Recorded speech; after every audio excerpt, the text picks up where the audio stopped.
그동안 약 8개월 동안 30여 차례에 걸쳐서 아메바 경영의 A부터 Z까지 자세하게 설명을 드렸습니다. 이번 주부터서는 과연 아메바 경영이 한국 기업 현실에 과연 가능한지 이런 부분들을 살펴보도록 하겠습니다.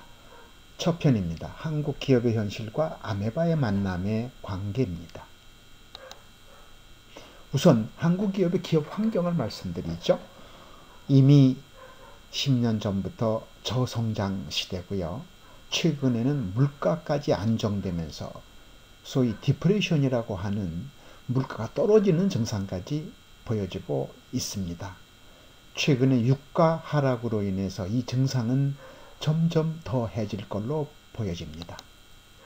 그러나 임금이나 사회적 비용은 계속 꾸준히 증가 추세에 있습니다. 이런 상황에서 매출이 정체되고 신제품도 쉽게 나오지 않습니다. 그러면 이익은 계속 하락하죠. 그러면 최선의 방법은 역시 기업 내 비용 절감이라고 하는 문제가 대두가 됩니다. 일본의 잃어버린 20년의 일본 경제를 살펴보면서 교세라라고 하는 이 회사는 이런 문제를 직시했습니다. 그래서 아메바 경영 방식을 발견하게 된 것이죠. 자, 그러면 창업자 주인은 이익을 제대로 유지하고 있는지, 즉 수익을 제대로 이익하고 있는지 이런 문제 살펴보겠습니다. 우리는 기업에서 매년 결산을 하죠. 그리고 비용과 세금을 지불하고 순이익이 생깁니다.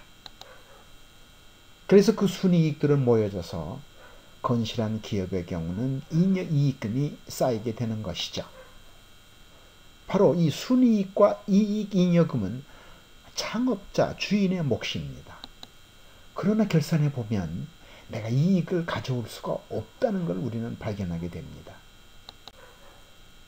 즉 우리는 이익을 내는 비율 방식을 바꿔야 합니다. 초기 몇억 원의 자본금을 가지고 시작을 하죠. 그럼 역사가 있는 기업의 경우는 이익잉여금이 쌓이게 됩니다. 그런데 매출에서 비용과 세금을 빼고 난 순이익, 이것보다는 자본금이나 이익잉여금에서 나오는 이익금이 더 커야 되죠. 즉 이 두 개의 합친 금액이 시중은행 이자보다는 커야 되지 않습니까? 그러나 요즘 상황이면 소위 매출 대비 순이익이 3%, 2%도 어려운 현실이 지금 한국 기업의 현실입니다. 바로 비용을 줄이는 것이 최선이죠.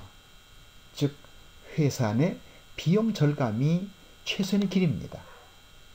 바로 여기에서 탈출해야 합니다. 즉 비용은 고정비라고 하는 현실에서 우리는 탈출을 해야 합니다. 자, 그렇다면 아메바 경영 방식을 바로 이 점을 착안하고 있습니다. 그럼 누가 도입해야 하나요? 창업자? 어렵다는 시각입니다.